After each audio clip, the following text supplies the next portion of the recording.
Hello. Today we got our first video with Yahoo Sports, and I'm going to be looking at 10 different players and their usage rates in week one.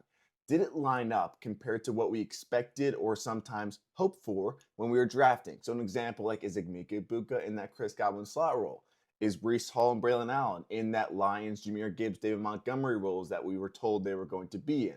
And so forth. So we got 10 different guys, got 4 running backs, 3 receivers, and 3 tight ends. And we'll start off with Breece Hall right there. So Tanner Engstrom's coming over from Detroit. He says Breece Hall is going to be the Jahmyr Gibbs. Braylon Allen is going to be David Montgomery. Partially true. The big difference is they don't have Jared Goff.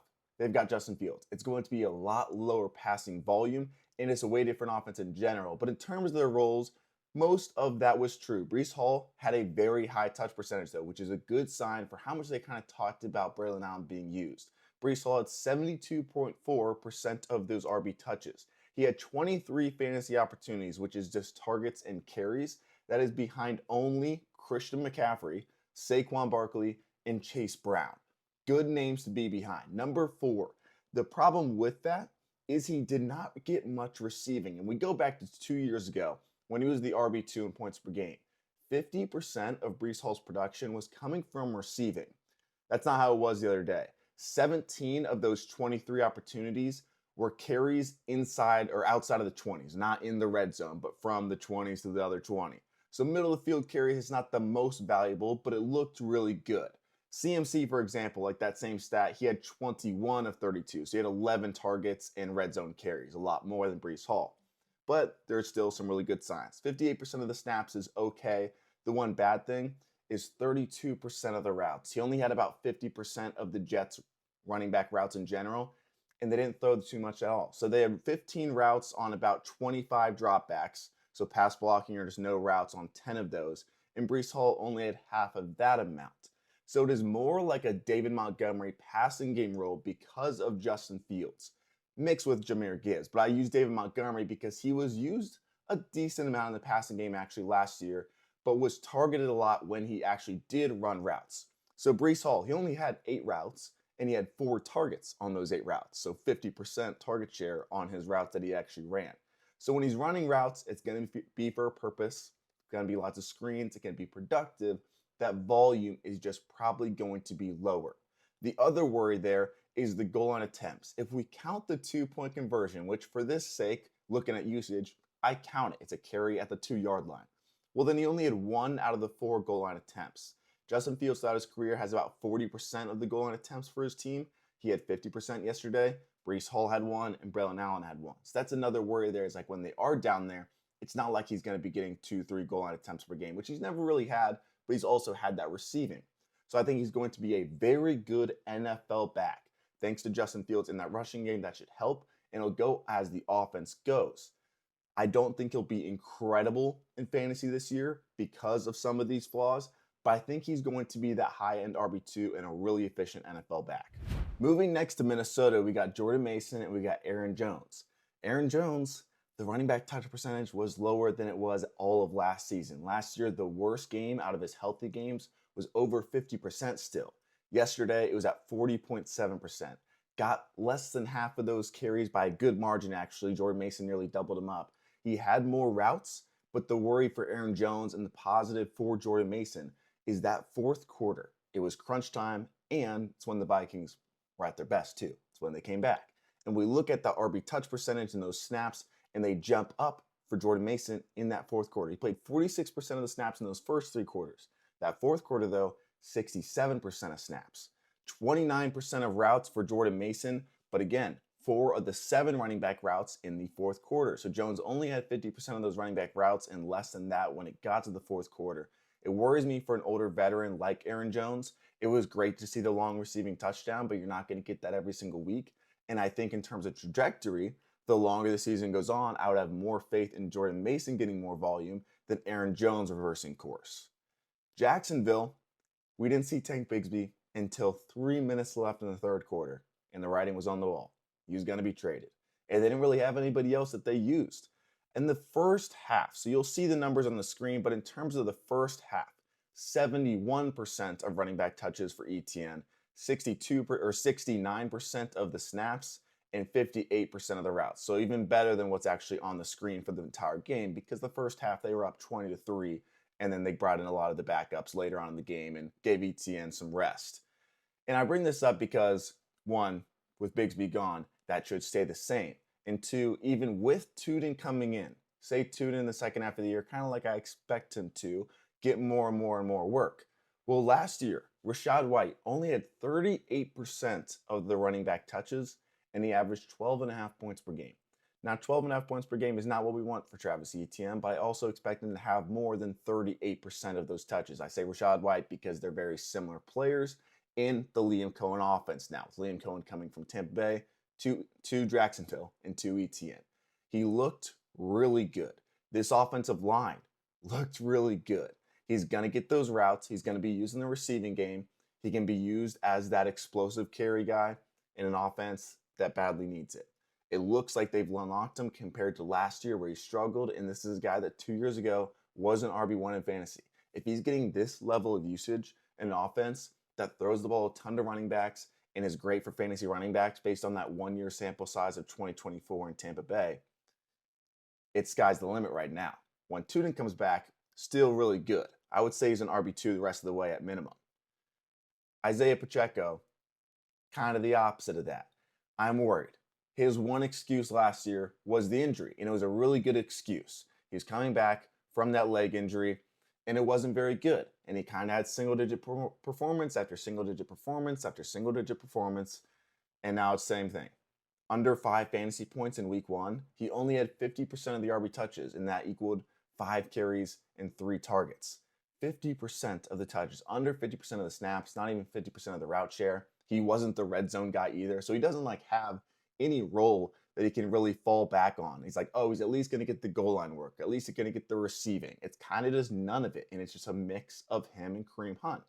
And I just always go back to he's a 7th round talent. Like, we're not dealing with Saquon Barkley struggling with usage. It's Isaiah Pacheco, and there hasn't been as much proof of him being that top-level talent that deserves to be that bell cow.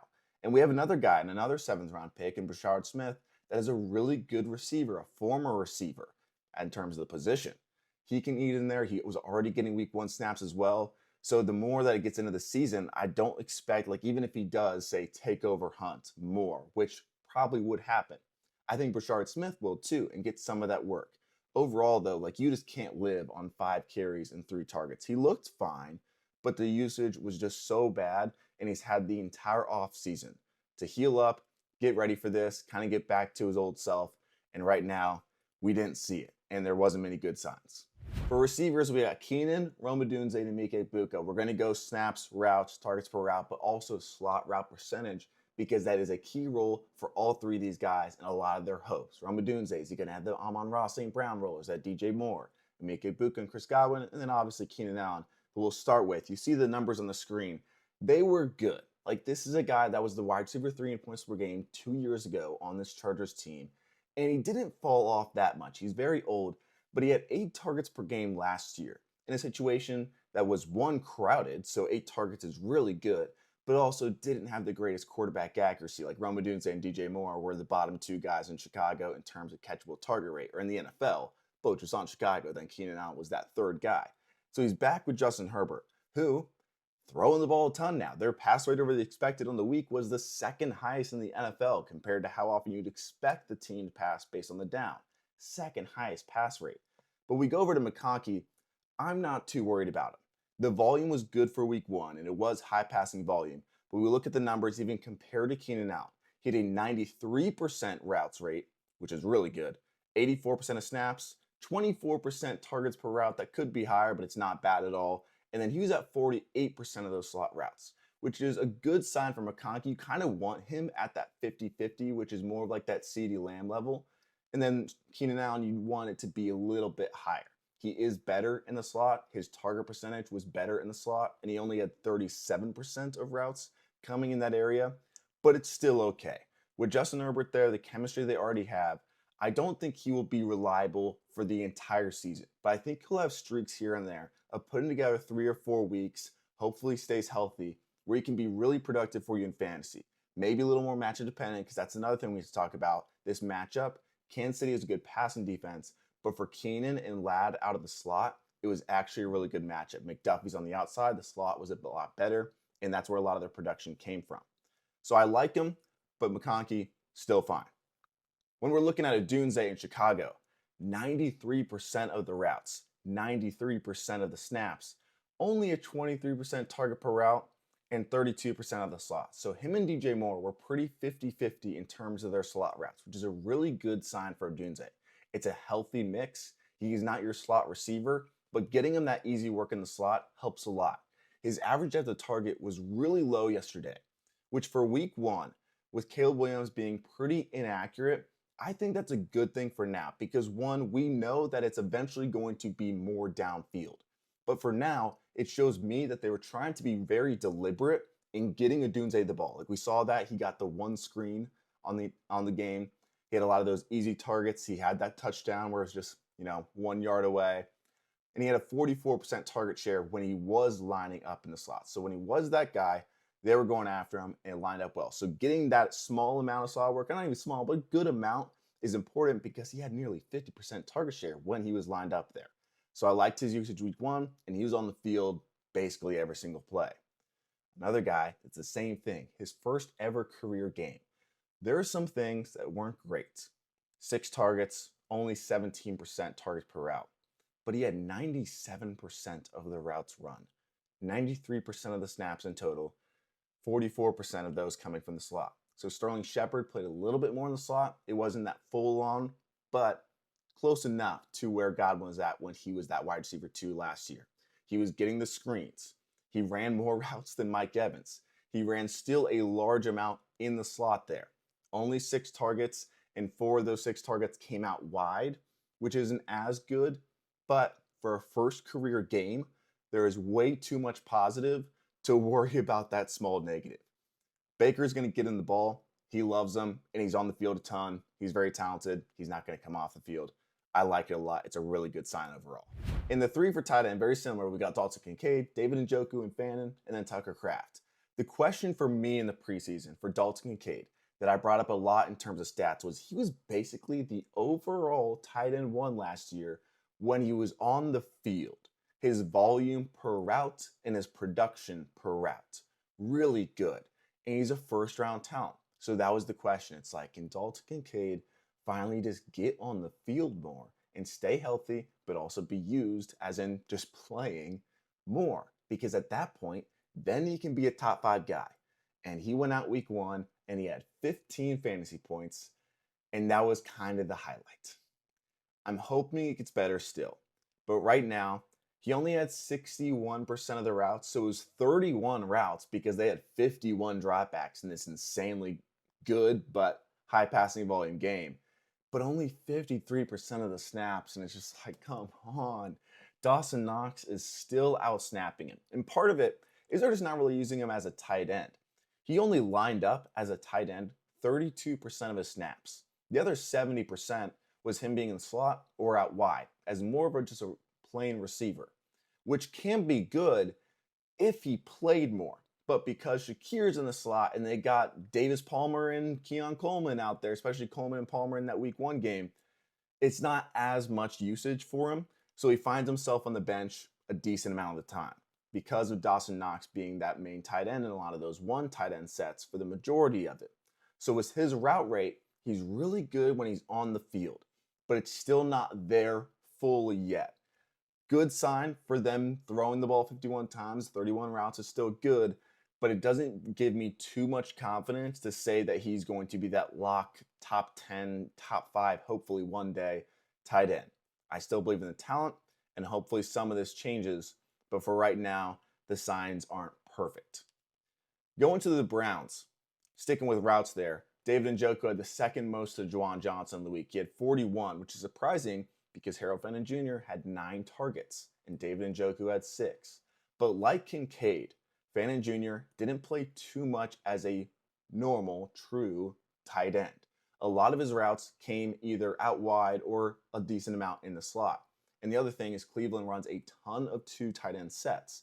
12 personnel, so 1 running back, 2 tight ends. They had 36 plays on Sunday in that 12 personnel. The next closest was 26. So not only first, like they were first by a mile, and their pass rate out of that formation was the third highest percentage. So they're running two tight ends a ton, and they're throwing out of it a ton, at least in that one game sample size. So good for both Fannin Jr. and David Njoku. But the point is, it's not the end of the world for David Njoku. He still had 85% of routes, 86% of snaps. So Fannin isn't really taking the routes and snaps from him. He's just more of another weapon in that offense that has a bunch of guys that are around the same level in Judy, Tillman, and Njoku, and now Fannin. So he only had a 15% target share on the routes that he ran. That's really low. Some of the end zone work that he always got, that he led the NFL in the last 2 years, maybe that takes a little bit of a dip with Fannin Jr. because I think he is legit. It's one of those things where a lot of people have compared him to Isaiah Likely, Fannin Jr. that is. And maybe that's not like a good sign for Fannin Jr., but it isn't, that for sure isn't a good sign for David Njoku. Ever since the Ravens drafted Likely in like 2020, 2021, something like that, Mark Andrews' points per game has decreased every single season. So it's just year one, but not the end of the world. At the same time, not great. Tucker Kraft, to end the video, he had 83% of routes run. That is great. Would have ranked second last year behind only Trey McBride. Another great sign, and that's the thing with Kraft, similar to a Kincaid, can he get more volume? The volume was the problem for Kraft. If you took purely per route or per catch or per target, he's top 3 in basically every single stat you can find in 2024. He just wasn't getting many targets or routes or snaps. But 91%, 92%, really if you round up, in terms of snap percentage in week 1, 22% targets per route. A good sign on a very low passing volume day. So most people are going to look and they say, 4 targets for Tucker Kraft. Well, they only dropped back 23 times. He had 18 or 19 routes in those 23 dropbacks. And on 22 passing attempts, that 4 targets looks a little bit better. He had the most routes on the team. With a team that has a billion different receivers to choose from, Tucker Kraft had the most routes. So some good signs there in a very low passing, weird game script day. I think the best is yet to come for Tucker Kraft. He had a good week 1 because of the touchdown, but there's still lots of hope of him having that top 5 level season. If that volume keeps rising and he keeps that efficiency, which he should, then it's going to be up from here. So I like it a lot. Those are my 10 guys for this week. We'll have weekly videos Tuesday and Thursday that I'll have on Yahoo Sports now. So really excited. Thank you guys for watching, and I'll see you guys soon.